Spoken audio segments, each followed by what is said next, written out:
Salut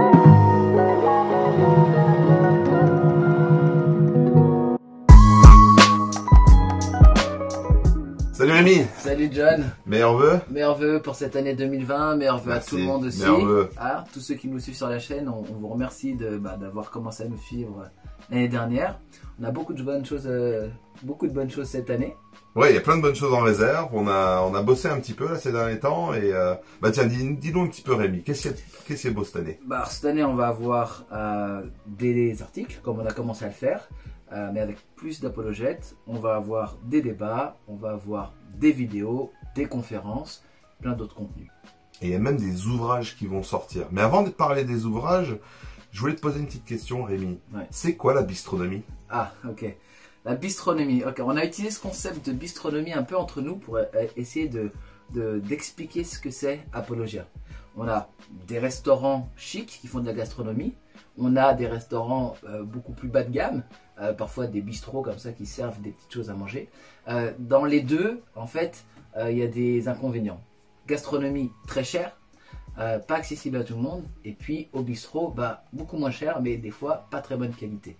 La bistronomie, c'est un peu l'entre-deux, c'est-à-dire on garde la bonne qualité, et en même temps, c'est accessible à tout le monde. Et c'est un petit peu comme ça qu'on veut faire sur Apologia, un très bon contenu en matière théologique, et en même temps accessible à tous pour que chacun puisse se nourrir avec des bons aliments. Très bien. Voilà, bistronomie. Et puis, c'est pas le seul terme, si tu veux, gastronomique ou autour de la cuisine qui nous habite. On parle aussi chez nous d'apérologie. Est-ce que tu peux expliquer aux gens? Alors, outre le fait qu'on aime bien la bouffe et qu'on aime bien manger ensemble et boire des canons, l'apérologie, l'idée est partie en fait de discussions entre nous, de discussions. On se disait tiens, qu'est-ce qu'on te pose toi comme question pour contre Dieu, contre ta foi, contre le christianisme, et puis on s'est dit en fait pourquoi pas faire des petites séances vidéo dessus, ouais. De vraiment avoir des petits morceaux de la bistronomie en forme apéro, ouais. Et donc avec Joey on a fait une séance de 7 vidéos. Toutes filmées en même temps, où en fait on s'est posé des questions mutuellement, les questions les plus communes qu'on nous pose, et on les a mis en vidéo. Ouais. Et puis l'idée c'est de suivre ça avec quelque chose d'autre. C'était pas extrêmement préparé. Non, malheureusement c'était pas super bien préparé, et la qualité n'est pas vraiment au rendez-vous. En termes de vidéo je parle bien sûr. Ouais. Et moi je trouve ça très intéressant, c'est de pouvoir picorer comme ça des questions. Différentes questions. Moi j'étais là au moment où vous avez fait ce petit échange. Je pense que les gens vont vraiment apprécier parce que ça donne envie aussi d'aller goûter un petit peu et d'aller prendre l'apéro avec vous. Alors moi je pense que ça va être un super contenu, ce contenu là. 7 petites vidéos les unes après les autres, c'est vraiment franchement parfait pour rentrer dans et l'idée c'est vraiment de suivre ça avec des questions que vous nous posez. Moi je sais que il y a encore des questions où je reste très frustré, j'ai besoin d'avoir les réponses, donc souvent on va avoir des longues discussions avec Rémi sur certaines de ces questions, mais des fois on n'a pas accès à des gens qui peuvent répondre à toutes les questions, et l'idée c'est que vous nous envoyez vos questions. Il va y avoir une adresse mail qui va apparaître en fin de toutes ces vidéos, où on va vous inviter à nous envoyer vos questions, et puis après on va faire des vidéos pour répondre à vos questions, et ce sera toujours dans le même format. Des fois ce sera avec Rémi, des fois ce sera Joël, des fois ce sera Nathan, JD, ce sera un peu tout le monde. Exactement. Et je pense que vous allez aussi découvrir donc différents visages de notre équipe. En plus de ces différents visages que nous on appelle les apologètes, on a aussi des apologuestes. Tu veux bien expliquer ce que c'est? Alors les apologètes, vous les avez principalement tous rencontrés. Il y en a quelques-uns encore qu'on n'a pas vu à la caméra, mais ça va venir. Et les apologuestes, en fait, c'est des gens qu'on connaît, qu'on reconnaît, qui ont soit dans le ministère, soit simplement sur la toile, qui sont impliqués sur différents sites internet, des blogs, et qui ont quelque chose à apporter, leur pierre à l'édifice, pour l'apologétique. Et donc c'est des gens qu'on va inviter à intervenir sur Apologia, et ça peut être via des vidéos, ça peut être via des articles, mais il va y en avoir plusieurs cette année et ça va être très très bon. On aurait aimé commencer à le faire en 2019, mais bon là on a pris un peu de temps pour pouvoir vraiment démarrer avec ça. Et donc 2020, ça va être une super bonne année parce que voilà, les apologuestes vont entrer en scène. Je parlais tout à l'heure d'autres événements importants. Est-ce que tu peux expliquer ce qui peut arriver par exemple d'ici quelques mois? Eh ben Rémi, dans les mois qui viennent, il y a quelques super trucs qui vont sortir, dont des ouvrages. Il y en a un en particulier que j'ai vraiment hâte de voir sortir et je pense que tu vas pouvoir nous en parler un peu plus. Alors c'est vrai, d'ici quelques mois, fin mars si tout se passe bien, j'aurai le plaisir de vous présenter un ouvrage qui va s'appeler La divinité de Jésus face à l'islam et qui est un ouvrage de religion comparée où c'est une réponse biblique à tous les arguments que les apologètes musulmans opposent à la divinité de Jésus. Alors c'est un travail qui a été approfondi depuis des années et qui va maintenant donner si tu veux, un résumé de tous les arguments qu'on peut répondre lorsqu'on nous pose la question ou qu'on remet en question la divinité de Jésus. Et l'idée c'est vraiment que en tant que chrétien, on soit en paix. Exactement. Face à ces questions et à ces points que nos amis musulmans peuvent nous mettre et qu'on puisse être équipé à répondre à ces questions, c'est ça? Exactement. Alors là, comme c'est un ouvrage, on a le temps de répondre de manière approfondie. On va à la fois répondre sur des questions parfois un peu techniques, de critique textuelle, même si le livre est vraiment accessible. C'est pas un livre pour les experts. Et parfois juste en fait des éléments rhétoriques dans lesquels on se rend pas compte où est la faille rhétorique et on se fait poser une question, on a l'impression qu'on peut se faire piéger alors qu'en réalité c'était là le problème. C'est pas qu'on n'a pas la réponse. Et puis on a aussi évidemment tout un tas d'éléments bibliques qui sont expliqués pour expliciter la divinité de Jésus, comme souvent on n'a pas le temps de le faire au travers de vidéos, de débats ou ce genre de choses. Super. Voilà. Ben, j'ai hâte de le lire ce livre. Et moi il y a un autre livre que j'ai hâte de lire, mais sur lequel j'ai déjà quelques petites connaissances. Et c'est un livre que tu traduis en ce moment. C'est un livre que je traduis en ce moment, qui va, j'espère, finir là, courant du mois de janvier. C'est les affaires non résolues, une enquête sur le christianisme. Donc c'est un livre anglais qui s'appelle Cold Case Christianity for Kids. Donc on a démarré avec la version pour enfants. Simplement parce qu'en fait on a démarré avec ce livre dans notre groupe de jeunes à l'église et ça a super bien marché, ils ont vraiment accroché et en fait on s'est dit il n'y a pas assez de contenu comme ça pour nos enfants et donc on a contacté l'auteur, ils nous ont donné les droits et là il va sortir normalement sur les étagères d'ici pareil, ça sera sûrement autour de mars, avril, mai. Et donc un super livre d'apologétique pour les enfants. Du coup, la politique pour les enfants, mais c'est quoi le concept précisément? Alors le concept c'est qu'on a un détective de police, donc celui qui a écrit le livre, J. Warner Wallace, c'est un réel détective de police qui était spécialisé dans les affaires non résolues.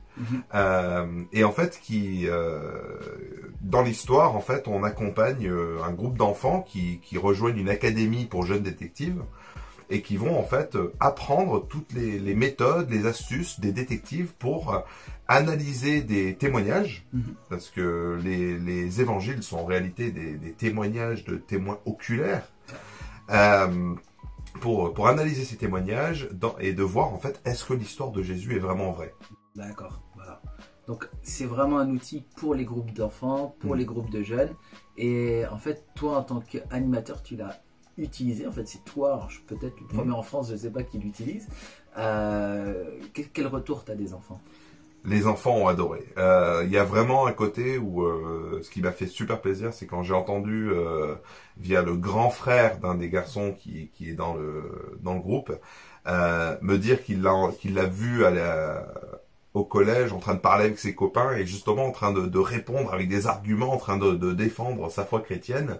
Et c'est vraiment encourageant en fait de pouvoir équiper nos enfants avec des argumentations qui sont relativement simples à comprendre, mais qui sont énormément puissants, qui sont profonds et qui les équipent pour l'avenir. C'est vraiment génial. Donc en fait, voilà, les futurs apologètes arrivent, ils sont en formation, et ce livre-là va vraiment aider en fait à former les enfants, tout groupe de jeunes. Et c'est pas pour les petits, c'est plutôt pour je dirais des âges de collégiens. C'est parfait pour l'âge de 10 ans à 15-16 ans parce que même j'ai des fois eu des adultes qui sont venus dans le cours pour participer et entendre un petit peu, et même eux, des fois ils sont sortis en me disant ah ouais c'est pas mal, j'avais pas pensé sous cet angle-là, j'avais jamais eu cette réponse à cet élément-là, donc c'est pour tous les âges.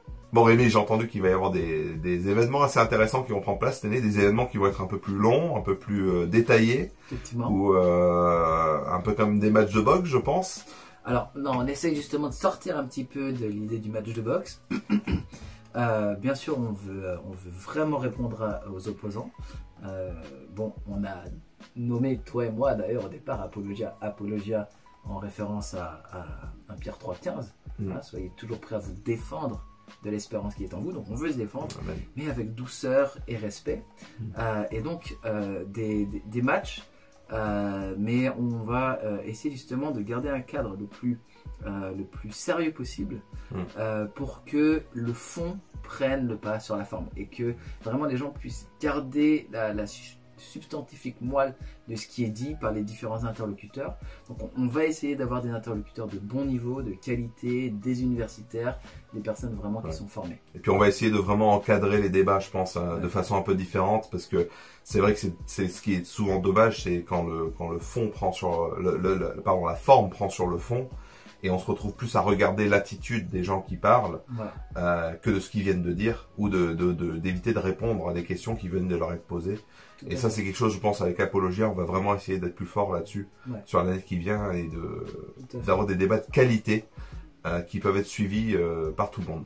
Alors que ce soit les débats auxquels on va nous-mêmes participer, et que ce soit les débats qu'on va animer, on va essayer d'être encore mieux organisé, si je dois dire, pour être une plateforme de débat. Donc, et dis-moi Rémi, par rapport à... J'ai l'impression que cette année, il y a quand même un thème sous-jacent qui commence à bien sortir en ce début d'année. Quelque chose sur lequel tu as enseigné, et je pense qu'on va bientôt mettre en ligne ton enseignement sur ce sujet en plus, que tu avais fait il y a l'année dernière à Rennes, qui est un super enseignement à ce sujet. C'est quoi ce sujet? Alors, l'année dernière, on a encadré un petit débat sur la Trinité entre deux intervenants, mais en fait, depuis se multiplient des demandes, des discussions, beaucoup de gens de toutes parts, que ce soit des gens qui sont convaincus de cette manière de voir la substance du Nouveau Testament, que Dieu est Père, Fils et Saint-Esprit, d'autres qui ne sont pas du tout d'accord avec ça, mais quoi qu'il arrive, en fait, ce thème-là prend énormément de place et d'espace dans les échanges qu'on a avec les gens, et il y a un désir de comprendre, une envie profonde des gens de voir cette affirmation chrétienne qui est plus que millénaire, maintenant, et être bien explicitée. Et donc, au travers des débats et les conférences qu'on va faire, on va vraiment prendre le temps de le faire. Donc, dis-moi, Rémi, il y a un apologète qui est très présent dans on va dire l'arrière-plan, le back-office, qui participe à beaucoup de choses. Mais pour le moment, on n'a pas trop entendu parler de lui, mais j'ai pu comprendre que cette année, il va sortir du contenu qui va frapper assez fort. C'est qui et de quoi il va parler? Alors c'est Joël Thibault qui est un ami, vraiment un ami depuis plusieurs années. Vous l'avez peut-être vu si vous avez ouvert le magazine Jésus, puisqu'il est aumônier des sportifs de haut niveau, donc vous le voyez aux côtés d'Olivier Giroud et de beaucoup d'autres sportifs. Un excellent travail. On a pas mal collaboré lui et moi sur plusieurs projets déjà. Et puis il a pas mal réfléchi à ce qu'on appelle l'évangile de la prospérité, qui est franchement une version falsifiée de l'évangile, qui promet monts et merveilles aux gens, mais qui n'est pas du tout aligné avec l'évangile de Jésus-Christ et avec ce qu'ont enseigné les apôtres. Donc Joël, il va vous présenter des super contenus par rapport à ça. J'ai hâte de les lire et que vous puissiez les lire aussi. Donc Rémi, si on peut conclure, alors cette année il va y avoir des nouveaux articles, ça va cogner fort au niveau de la Trinité, ça va cogner fort au niveau du ministère de la prospérité, ça va cogner fort dans des conférences et des débats, mais tout ça dans la douceur et dans l'amour et dans le respect, et dans le respect de la bistronomie. On va passer des bons moments, des moments qui vont être vraiment dans la joie et dans la bonne humeur, comme on dit. Apologia, c'est toute la racine, ça vient de ce verset de 1 Pierre 3 qui dit « Soyez prêts à vous défendre de l'espérance qui est en vous avec douceur et respect ». On va vraiment essayer de garder ce cadre-là pour que le plus grand nombre puisse être convaincu de l'évangile. Et amen. Suivez-nous, likez nos pages, partagez nos articles, partagez nos vidéos, qu'on puisse partager ce message avec le plus grand nombre possible de personnes. Et on vous dit à bientôt sur Apologia. À bientôt de la part de toute l'équipe. Ciao. Salut.